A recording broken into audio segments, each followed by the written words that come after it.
은혜 받으실 하나님의 말씀은 히브리서 3장 15절에서 19절까지의 말씀입니다.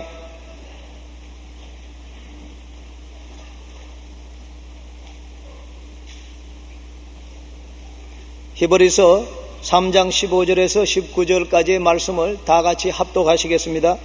성경에 일러서되 오늘날 너희가 그의 음성을 듣거든 노하심을 격동할 때와 같이 너희 마음을 강팍해 하지 말라 하였으니 듣고 경록해 하던 자가 누구뇨? 모세를 쫓아 애굽에서 나온 모든 이가 아니냐? 또 하나님이 40년 동안에 누구에게 노하셨느뇨? 범죄하여 그 시체가 광야에 엎드러진 자에게가 아니냐? 또 하나님이 누구에게 맹세하사 그의 안식에 들어오지 못하리라 하셨느뇨? 곧 순종치 아니하던 자에게가 아니냐? 이로보건대 저희가 믿지 아니함으로 능히 들어가지 못한 것이라. 아멘. 패자는 쓸 곳이 없다는 제목으로 말씀을 나누고자 합니다. 어떤 독수리는 새끼가 날 수 있을 때가 되면 어미등이 없고 높이 올라가 공중에서 떨어뜨린다고 합니다. 열심으로 살려고 발버둥을 치고 날아가는 새끼는 기르고 그대로 노력도 않고 총알처럼 떨어지는 새끼는 죽도록 내버려 둔다고 말합니다. 자연에는 강한 자가 되어야 살아남고 약한 자는 강한 자의 먹이가 될 뿐이기 때문인 것입니다. 그것은 인간의 생존에도 마찬가지입니다. 역사를 통해서 보면 언제나 강한 민족은 약한 민족을 지배하고 수탈해 왔습니다. 이 지구상에서는 패자의 설 곳은 없다는 것을 우리가 잘 알고 있습니다. 첫째로 삶의 모든 면에서 패자의 설 곳은 없다는 것을 우리가 알아야 됩니다. 동물의 세계는 패배하면 죽습니다. TV 방영하는 아프리카의 동물의 세계를 보면 굉장히 마음이 조마조마합니다. 저는 동물 세계를 좋아해서 TV에서 나오는 아프리카의 동물 세계를 종종 바라봅니다. 그런데 그곳에 보면 사자나 표범, 가젤, 룩발, 누 등이 나오는데 언제나 사자와 표범이 가젤이나 룩말이나 누를 잡아먹어요. 그 어린 가젤이 살겠다고 뛰어가는데 사자나 표범이 따라가면 저는 혼자 앉아서 가젤 빨리 뛰어 빨리 뛰어 빨리 뛰어 빨리 뛰어. 아니 저놈의 자식 왜 가젤을 잡아먹으려고 그러냐. 뛰어. 그래도 별 수 없이 결국에는 가젤이 사자에 덮여져서 목이 물리고 죽어서 끌려가는 것을 보면 자연의 가혹함에 마음이 상합니다. 혹은 룩말이나 누들이 강을 건너가는데 엘리게이터들이 다가옵니다. 그들이 열심히 강을 건너가려고 하는데 엘리게이터들이 와서 그냥 확 달라들어서 목을 물거나 다리를 물어서 흔들어서 잡아먹습니다. 그런데 물살이 세니까 빨리 헤엄을 못 치고 여기에 엘리게이터는 잡아먹으러 오는데 마음이 답답해 견딜 수 없어. 빨리 뛰어 헤엄을 쳐 오른쪽으로 피해 왼쪽으로 피해. 나 혼자 앉아서 아무리 지시를 해도 안 들어줘요. 결국 잡혀먹는 것을 보고 정말 마음이 아프기가 말로 다 할 수가 없었습니다. 인간의 세계도 한 가지입니다. 패배자는 쓸 곳이 없습니다. 삶의 대열에서 떨어져 나가 버림받거나 잊어버림을 당합니다. 마라톤 경기를 보면은 선두 그룹에 뛰어가는 사람만 텔레비가 집중적으로 찍습니다. 우리들도 관심은 선두 그룹에 속에서 뛰는 사람에게 관심이 있지요. 그러나 선두 그룹에서 뛰다가 힘이 미쳐서 떨어져 나가면 우리의 관심사에서 떨어져 나가버리고 곧장 잊어버립니다. 항상 선두 그룹에 뛰는 사람들만이 관심의 초점이 되는 것입니다. 인생도 한 가지인 것입니다. 우리가 언제나 승리할 때 모든 사람과 함께 뛰지 패배해서 뒤로 물러나면 잊어버림 받고 제외되어 버리고 마는 것입니다. 그저 세상에 동정의 대상이 되고 불쌍히 여김의 대상을 되지 곧장 사람들에게 잊어버림을 당하는 것입니다. 우리가 뉴올리언스의 큰 수해를 보았습니다. 그곳에 집을 잃고 상처를 입은 사람들에 대해서 어느 정도까지는 동정을 하지만은 얼마 있지 않으면 세상은 먹고 살기에 바쁘고 생존 경제에 바쁘기 때문에 앞을 향해서 뛰어가고 그들은 다 뒤로 쳐져버리고 잊어버리고 사람들에게 제외되어버리고 마는 것입니다. 인생은 삶의 대열에서 떨어져 나가거나 버림받아 버리면 곧장 잊어버림을 당하고 마는 것입니다. 그러므로 항상 우리는 패배자가 되어서는 안 됩니다. 인생 경주에서 승리자가 되어야 되고 선두그룹에 서서 함께 뛰어야만 하는 것입니다. 그러면 둘째로 오늘 우리가 패배자가 되지 않기 위해서 생각해야 될 것은 패배가 어디서 시작하냐는 것입니다. 삶의 패배는 태어날 때부터 패배를 안고 태어나는 사람은 없습니다. 또 운명적으로 패배할 수 없게 태어나는 사람도 없습니다.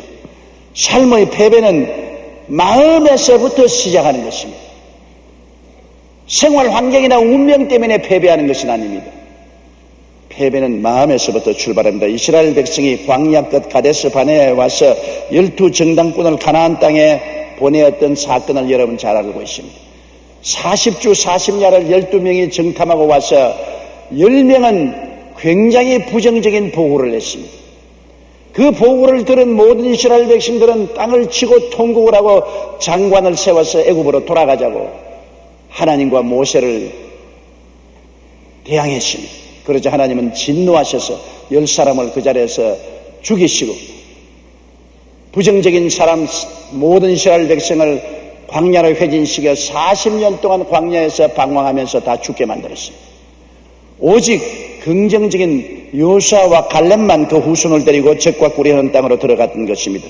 그런데 이 10사람의 말을 듣고 낭패와 실망을 당하고 패배한 사람들은 어디에서 낭패와 실망을 당했느냐? 그들의 마음에서부터 출발한 것입니다. 생각에서 이미 패배한 사람은 어느 곳에 가나 패배하고 마는 것입니다. 꿈을 잃어버리고 가나안 땅을 사람 못 살 땅이라 비난하여 하나님의 말씀에 정면으로 대립했던 10사람과 그를 따르던 이스라엘 백성들은 이미 마음에서 패배한 사람들입니다. 이 사람은 어느 곳에 가나 패배할 수밖에 없기 때문에 하나님이 버리고 마는 것입니다. 민수기 13장 31절로 32절에 보면 그와 함께 올라갔던 사람들은 가로되 우리는 능히 올라가서 그 백성을 치지 못하리라. 그들은 우리보다 강하니라 하고 이스라엘 자손 앞에서 그 탐지한 땅을 악평하여 가로되 우리가 두루다니며 탐지한 땅은 그 거민을 삼키는 땅이라고 말한 것입니다. 이미 생각에 패배했습니다. 그 땅 백성은 강하고 우리가 보는 그 땅은 거민을 삼키는 황무지더라. 우리는 그곳에 가서 살 수 없다. 그렇게 마음속에 생각한 것입니다. 하나님께서는 젖과 꿀이 흐르는 땅이라고 말했는데 그들은 거민을 삼키는 황무지라고 말합니다. 하나님이 거짓말을 했나요? 그렇지 않습니다. 젖과 꿀이 흐르는 땅이라는 것은 꿈인 것입니다. 꿈은 현실이 아닙니다. 그러나 꿈을 바라듣는 사람은 꿈이 현실을 그렇게 변화시켜 가는 능력을 나타내는 것입니다.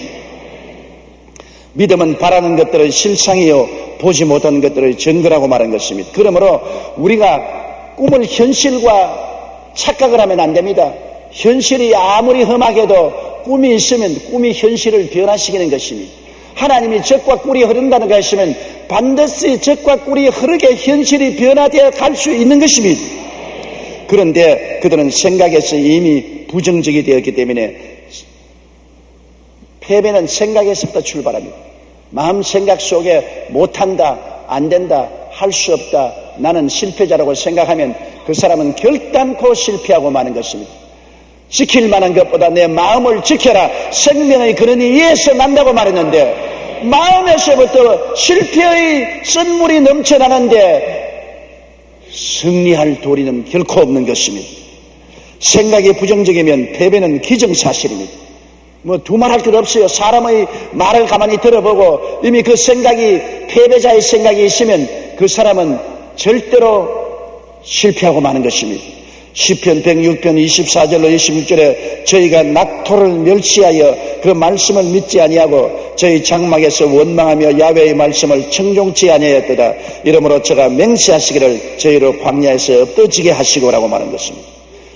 이미 생각이 부정적인 사람들은 벌써 죽은 것이나 다름이 없습니다. 하나님께서 그들을 광야에 내리몰아쳐 다 그곳에서 죽게 만들고 말한 것입니다. 사무엘 스마일은 심리학자는 생각은 행동을 낳고 행동은 습관을 만들고 습관이 쌓이면 성품이 되고 성품은 그 사람의 운명을 결정한다 했습니다. 운명은 벌써 생각에서부터 출발한다는 것입니다. 노만 빈센트 필 박사는 만일 우리의 머리에 패배감이 떠오르거든 그러한 생각에서 아예 몸을 피하라.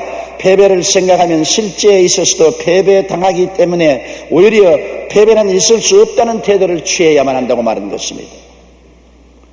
한 미국의 청년이 알프스 산을 오르다가 심한 갈증을 느꼈습니다. 그런데 준비해간 물은 이미 바닥에 나서 목이 말라 견딜 수가 없는데 마침 알프스 계곡 사이에 맑고 깨끗한 호수가 보였습니다.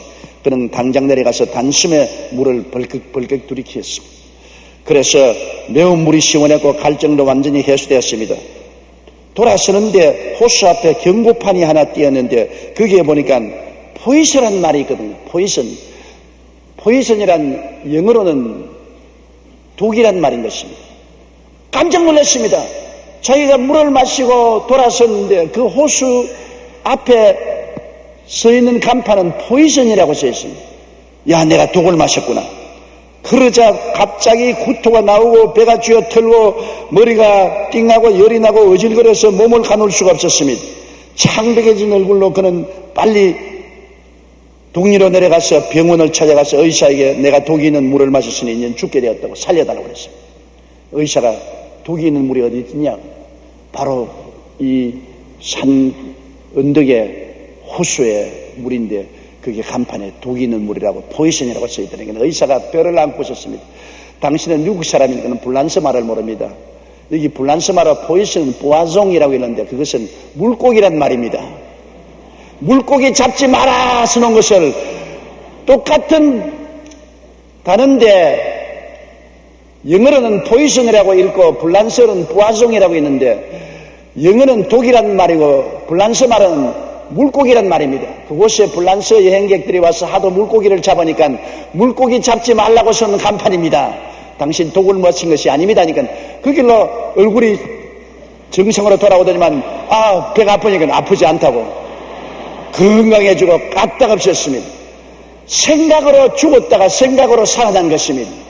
사람의 생각은 자기 육체에만 그런 영향력을 미치는 것이 아닙니다. 사람의 생각은 자기의 운명과 환경에도 절대적인 영향력을 미치게 되는 것입니다.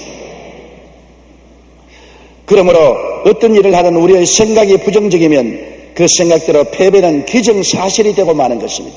부정적인 군인을 일선에 보내면 전쟁에 집니다. 부정적인 일꾼을 일터에 보내면 일을 성사시키지 못합니다.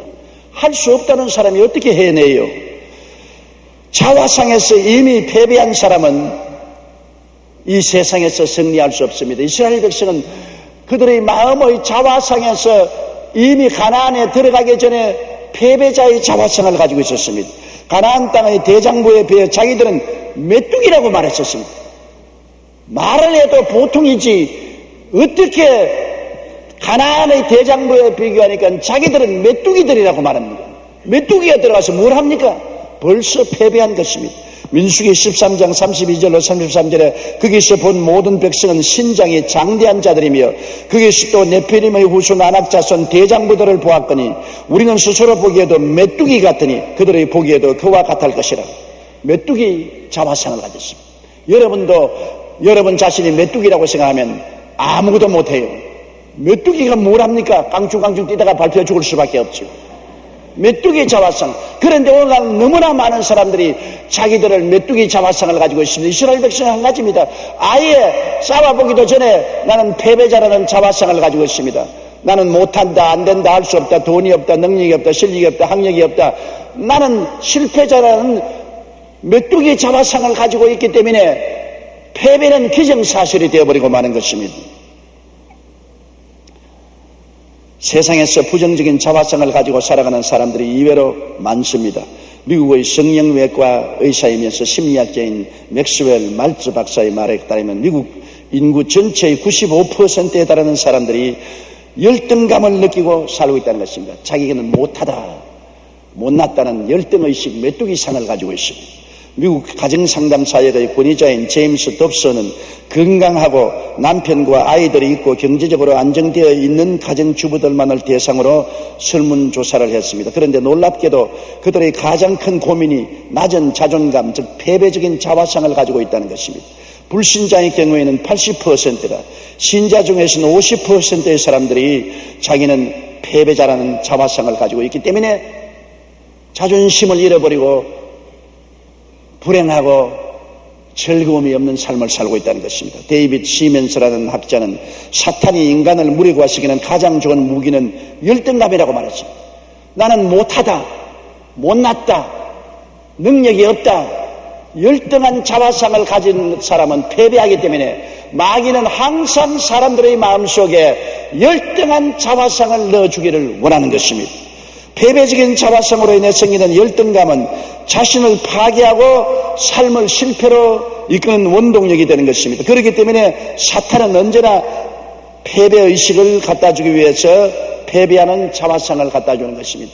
사람이 일단 자기가 못한다고 자화상에 들어가면 절대로 그 이상은 발전하지 못합니다. 안 하려고 하는 것입니다. 실험실에서 선생님이 벼룩을 잡아와서 벼룩을 긴 유리관에 집어넣습니다. 넣자마자 툭 뛰어나와버리고, 툭 뛰어나와버리고. 벼룩이 얼마나 잘 뜁니까?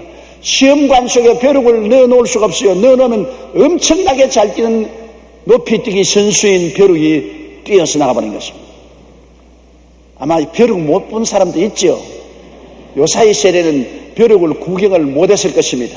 우리 세대는 벼룩 구경 많이 했어요. 방에 튀는 것은 벼룩입니다. 그런데 그 플라스틱에 벼룩을 넣어놓고 뚜껑을 덮여놓으면 벼룩이 탁 뛰다가 머리에 탁 부딪히면 아이고 고리야. 아 이거 왜 이랬냐. 또 한 번 또 탁 튀니까 또 고리 탁 부딪히니까 아이고 고리야. 이 정신은. 3번 뛰니까 또 골에 부딪히고 4번 부딪히니까 또 머리에 부딪히니까 그만 벼룩이 마음속에 자화상을 가집니다. 너무 뛰면 골이 박살난다. 적당히 뛰어라.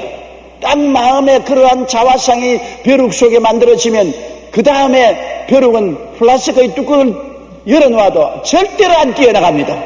많이 뛰면은 골 아프다. 적당히 뛰고 말자. 그래서 뚜껑을 열어놓아도 안 뛰어나가요. 적당히 뛰고 말아요. 부모들이 자식을 교육할 때 너는 바보다, 너는 못한다, 너는 안 된다면 딱 자기 자화상을 나는 못한다, 안 된다, 실패자는 자화상을 가지기 때문에 더 이상 나가려고 하잖아요. 애쓰고 힘쓰고 노력하려고 안 하는 것입니다. 사람들은 부정적인 자화상을 넣어주면은 그 이상은 결코 나가지 않습니다.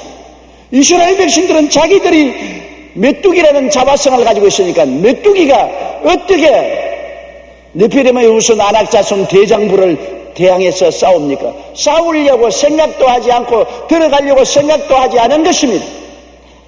우리는 부정적인 자화상을 가져서는 결코 안 되는 것입니다. 자녀들을 교육할 때 부정적인 말로서 교육하면 안 되는 것입니다. 패배자의 자화상을 가진 사람은 이미 침몰하는 배와 같습니다. 물에 가라앉은 가는 배입니다. 건질 수가 없는 것입니다. 그리고 이스라엘 백성들은 패배자의 믿음을 가졌습니다. 그들은 하나님보다 환경을 믿었습니다. 환경을 보니까 안 된다거든. 광야더라. 성은 하늘을 찌르듯이 높고 그곳에 사는 사람들은 네피림의 후손 아낙자손 대장부더라. 우리가 보니까 안 되겠더라. 그들의 말을 들어봐도 안 되겠더라. 우리 느낌에도 안 될 것 같더라. 그들은 환경을 믿고 하나님을 믿지 않았습니다. 하나님보다 환경을 믿어가지고는 결코 안 되는 것입니다. 우리가 인생을 살면서 우리 환경은 우리에게 제압을 많이 갖다 주는 것입니다. 환경을 통해서, 우리 감각을 통해서, 경험을 통해서, 우리 이성을 통해서 모든 것을 판단하는 사람은 출발하기 전에도 패배자가 되고 마는 것입니다. 성은 높고 그곳에 사는 사람은 대장부더라. 신명기 7장 21절에 너는 그들을 두려워 말라. 너희 하나님 야훼 곧 크고 두려운 하나님이 너희 중에 계십니다. 그들 중에 계시는 하나님을 바라보지 아니하고 환경을 바라보았습니다. 하나님을 바라보지 않은 믿음은 믿음이 아닙니다. 믿음이란 뭡니까? 믿음이란 내 기분입니까? 아닙니다. 내 지식입니까? 아닙니다. 믿음이란 하나님을 믿는 것이 믿음인 것입니다. 천지와 만물을 지으시고 우리를 사랑하사 우리와 함께 계신 하나님을 믿는 믿음이 믿음이지, 하나님 이외에 다른 것에 의존하는 것은 결코 믿음이 아닌 것입니다. 그러나 사람들은 이런 말을 합니다. 믿을 기분이 안 생깁니다. 마음에 두려움이 꽉 들어차고 믿을 감정이 안 생깁니다. 뭘 느껴져야 믿지, 아무 느낌도 없는데 어떻게 믿습니까? 그렇게 말합니다. 여러분, 느낌이 믿음이 아닌 것입니다. 믿음은 우리 마음속에 선택에 있는 것입니다. 회당장 야이로를 보십시오. 예수님을 모시고 죽어가는 딸을 살리러 가는데 집 근처에 다 왔습니다. 그런데 집안에서 통곡 소리가 천지를 진동하고 종들이 뛰어나와서 옷을 찢고 먼지를 휘날리면서 주인님, 예수님을 더 괴롭힐 필요가 없습니다. 당신의 딸이 지금 죽었습니다. 그 말을 들을 때 회당장은 기분이 어떻습니까? 좌절하고 절망하며 무릎이 덜덜 떨리고 그 자리에 주저앉을 수밖에 없었습니다. 믿을 가능성이 없습니다. 기분이 다 사라졌습니다. 그때 예수님이 회당장의 귀에 대고 뭐라고 속삭였습니까? 두려워 말고 믿음만 하라. 두려움을 선택하지 말고 믿음을 선택하라. 여기에서 보면 믿음은 감정이 아니라는 것을 알 수 있습니다. 믿음은 감각이 아닙니다. 회당장 야이로는 믿을 만한 감정도 없었고 감각도 없었습니다. 절망이 홍수처럼 휩쓸어 왔습니다. 그럼에도 불구하고 주님은 그 자리에서 두려움을 선택하지 말고 하나님을 믿는 믿음을 선택하라고 말한 것입니다. 그러므로 믿음은 절대로 감정이 아닙니다. 믿을 생각이 안 생기고 믿을 감정이 안 생겨도 상관없어요. 여러분이 마음속에 믿겠다고 선택만 하면 되는 것입니다. 하나님을 나는 믿겠다. 살든지 죽든지 흥하든지 망하든지 성하든지 쇠하든지 눈에는 아무 증거 안 보이고 귀에는 아무 소리 안 들리고 손에는 잡히는 거 없어도 나는 하나님을 믿는 것을 선택하겠다. 나는 믿는다. 이게 믿음인 것입니다. 이를 하나님이 귀하게 여기시고 이런 믿음을 보시고 내 믿음대로 될지어다 할 수 있거든이 무슨 말이냐? 내 믿음대로 될지어다라고 말씀하는 것입니다. 신명기 11장 25절에 너희 하나님 야훼께서 너희에게 말씀하신 대로 너희 밟는 모든 땅 사람들로 너희를 두려워하고 무서워하게 하리니 너희를 능히 당할 사람이 없으리라. 이 하나님이 이렇게 말씀을 해주는데 왜 하나님 말씀을 저버리고 사람들을 바라보고 육신의 눈을 본 것을 따라가는 것입니까? 민수기 14장 11절에도 이 백성이 어느 때까지 나를 멸시하겠느냐? 내가 그들 중에 모든 이적을 행한 것도 생각지 아니하고 어느 때까지 나를 믿지 않느냐? 하나님을 믿지 않은 것은 하나님을 멸시하는 것입니다. 하나님을 무시하는 것입니다. 성경에는 볼지어다 세상 끝날까지 내가 항상 너희와 함께 하리라고 말씀하신 것입니다. 지금 이 자리에 하나님은 와 계신 것입니다. 예수님이 너희 두세 사람이 내 이름으로 모인 곳에는 나도 너희 가운데 있겠다고 말씀한 것입니다. 이 하나님을 인정하고 믿지 아니하면 하나님을 무시하고 멸시하는 것이 되고 마는 것입니다. 우리 예수 믿는 사람들은 언제나 믿음을 선택하고 환경을 선택해서는 안 되는 것입니다. 그리고 이스라엘 백성들은 패배자의 말을 했습니다.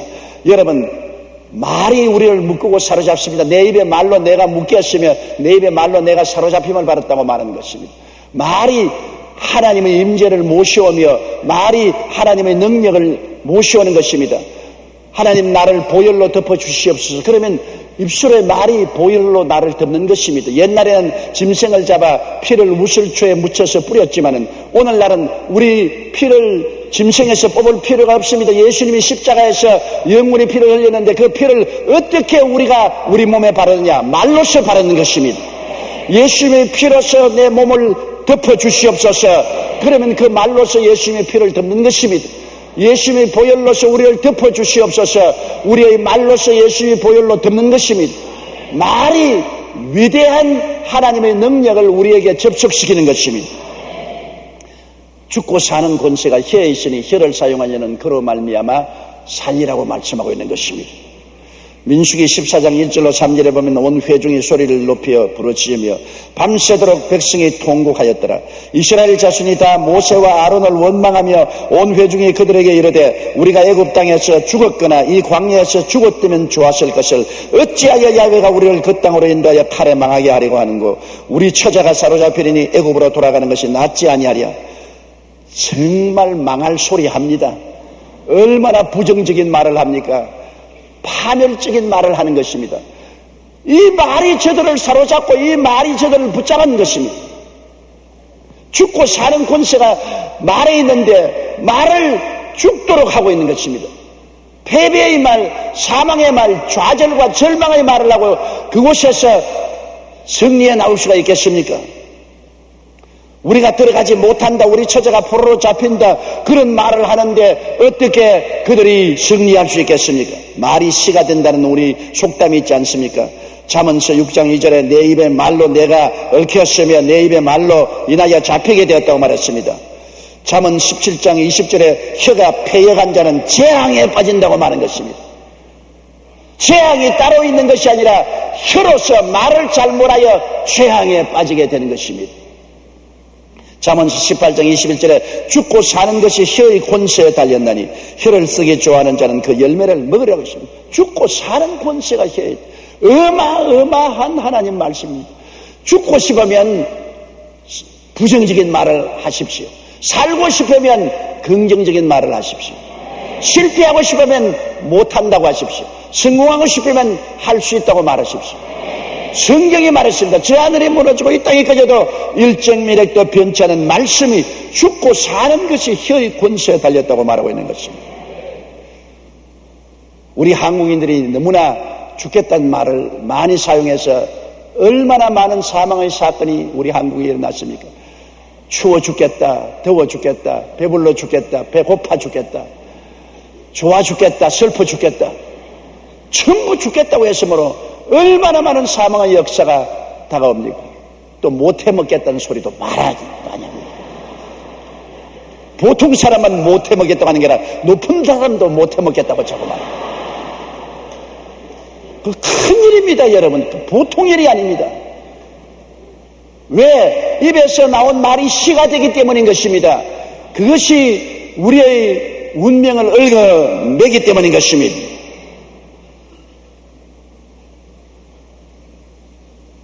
주님께서는 우리의 말에 대해서 깊은 관심을 기울이고 있는 것입니다. 예수님이 두로와 시돈 지역에 갔을 때 수로보니게 여인이 뛰어와서 주님이시여 내 딸이 흉악하게 귀신 들려 싸우니 고쳐주옵소서. 그때 예수님은 뭐라고 하십니까? 지금은 이방인의 때가 아니다. 이스라엘 잃어버린 양을 찾으러 왔으니 십자가 이전에는 이방인의 때가 아닙니다. 그러므로 내 자녀에게 줄 떡을 취하여 개에게는 줄 수가 없다. 이방인은 개다. 그럴 때 스로보니게 여인이 예수님께 꿇어 엎드려서 말을 주여 올소이다. 우리 개입니다. 그러나 개들도 자녀들의 상 밑에서 떨어진 부스러기는 먹습니다. 주님이 그 말을 듣자 오 여자여 내 믿음이 크도다. 내가 이 말을 하였으므로 내 딸에게서 귀신이 나갔느니라. 귀신이 들어오고 나가는 것도 그 어머니의 말에 달렸습니다.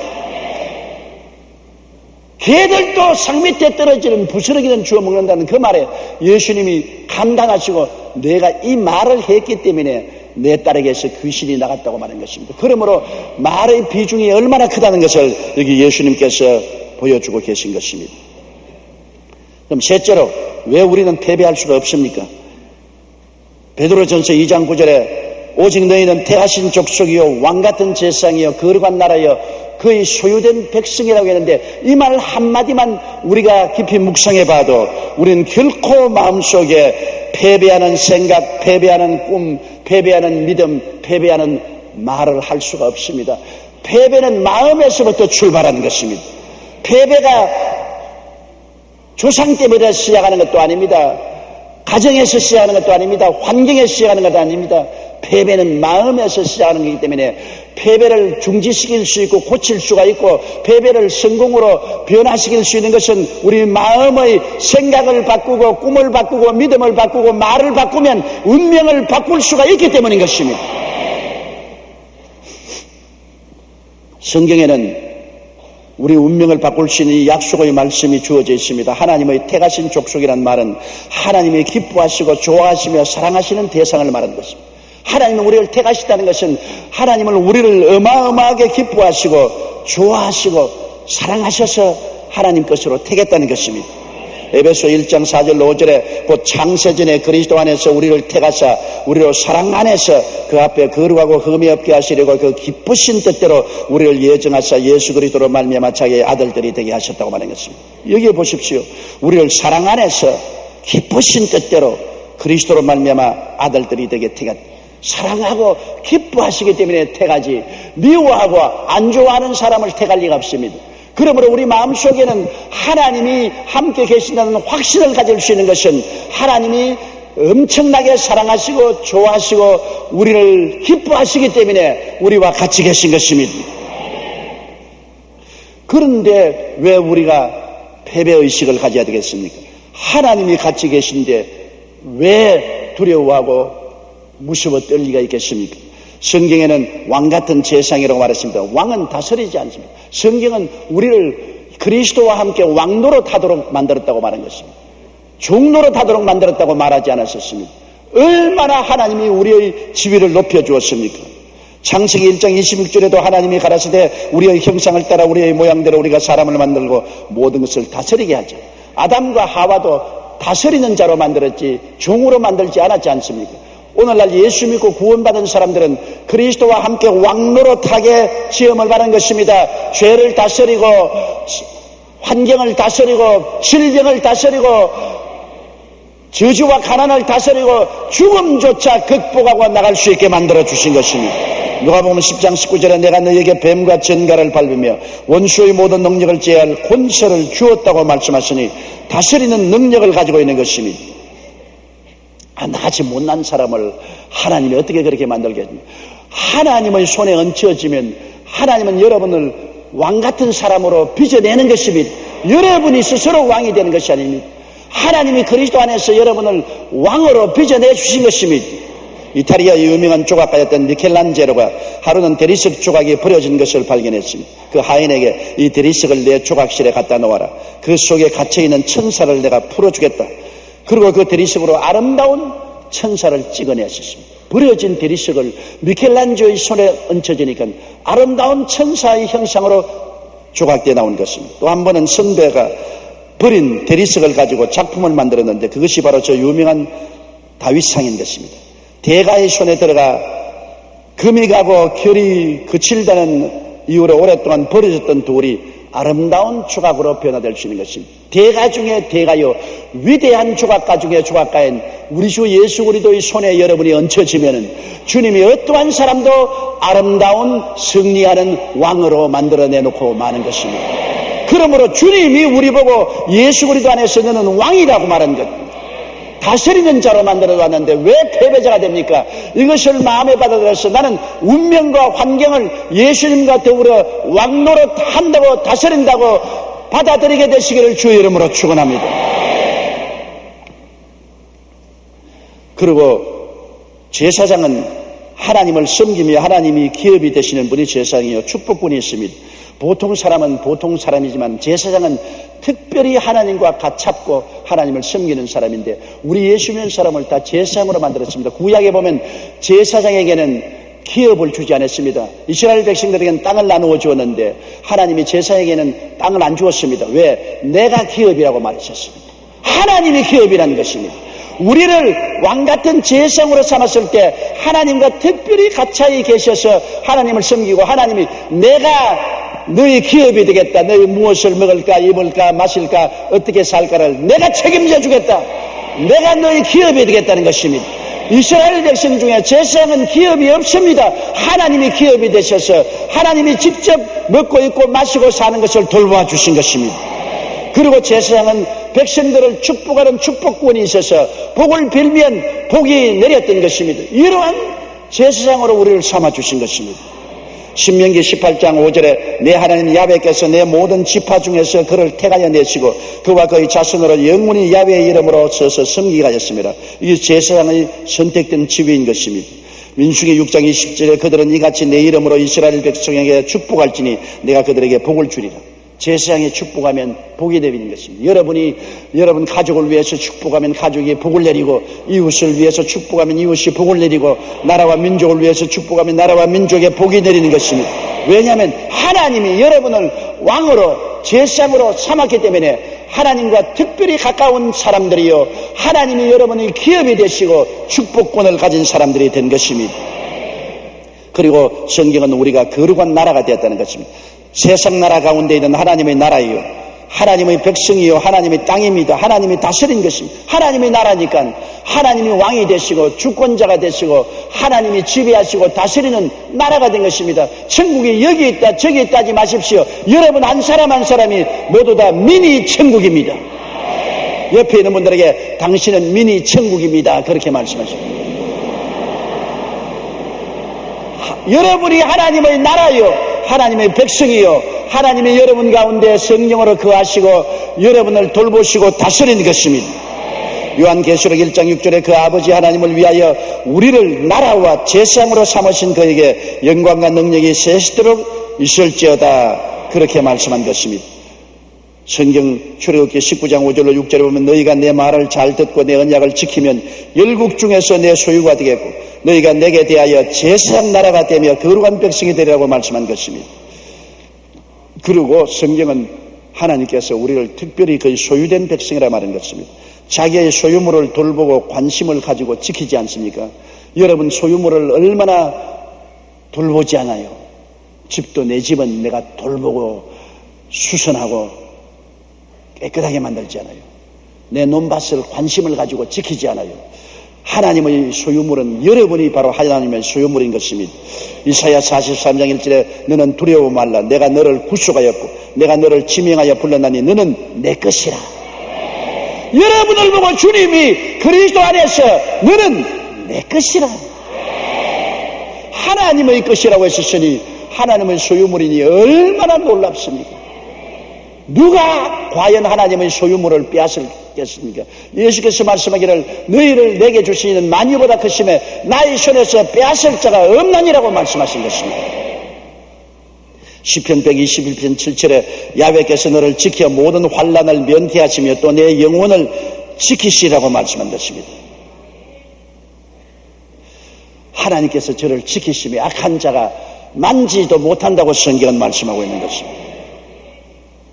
하나님은 예수님의 생명의 값으로 우리를 사시고 장차 천국을 상속으로 주실 후사로 세우셨으니 얼마나 돌보시겠습니까?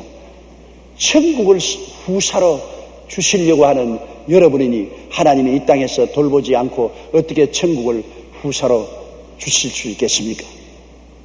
디도서 3장 7절에 우리로 저 연혜를 힘입어 의롭다 하심을 얻어 영생의 소망을 따라 후사가 되게 하리 하심이라고 말씀하셨으며 요한복음 10장 28절에 내가 저희에게 영생을 주노니 영원히 멸망치 아니할 때요 또 저희를 내 손에서 빼앗을 자가 없느니라고 말씀하고 계신 것입니다. 삶의 성공도 실패도 마음에 있습니다.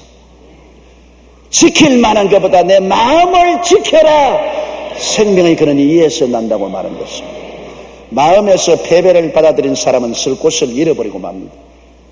이 땅에 나는 쓸 곳이 없다. 그것은 마음의 패배를 받아들인 사람이 쓸 곳이 없지 마음의 패배를 안 받아들인 사람에게는 얼마든지 쓸 곳이 있는 것입니다. 우리 예수 믿는 사람은 결코 마음에서 패배를 받아들일 수가 없습니다. 우리는 이기기 위해서 태어난 자들인 것입니다. 실패하고 패배하기 위해서 태어난 것이 아닙니다. 우리는 승리하기 위해서, 성공하기 위해서, 축복받기 위해서, 천국 백성이 되기 위해서 태어난 사람들인 것입니다. 생각을 바꿔야 됩니다. 자화상을 바꿔야 되는 것입니다. 믿음을 바꿔야 되는 것입니다. 말을 바꿔야 되는 것입니다. 패배를 내어 쫓아버리고 실패를 내어 쫓아버리고 마귀를 내어 쫓아버리게 되시기를 주의 이름으로 축원합니다. 뉴욕의 방탄조끼 만드는 회사 이야기를 아주 감명 있게 제가 들었습니다. 처음에 이 회사 사장은 조그마한 구멍가게를 경영하시는데 한 달에 권총 강도 4번을 당해서 있는 것 다 틀려버렸습니다. 보통 사람 같으면 권총 강도가 4번이 나는 구멍가게를 들어갔으면 낙심해야 될 건데 그는 주저앉아서 어떻게 하면 권총 강도를 이기고 장사를 계속할까 연구를 하다가 권총 강도가 총을 쏴도 총알이 안 들어갈 방탄조끼를 만들었습니다. 두툼한 방탄조끼를 만들어서 그 다음 그것을 입고 또 가게를 하니까 이웃 가게 사람들이 와서 너 입고 있는 그게 뭐냐? 이거는 권총을 쏴도 안 들어온다. 총을 쏴도 안 들어오는 조끼다. 그러니까 옆에 있는 점원들이 너도 나도 없이 만들어 달라 그럽니다. 왜? 권총 강도가 많으니까요.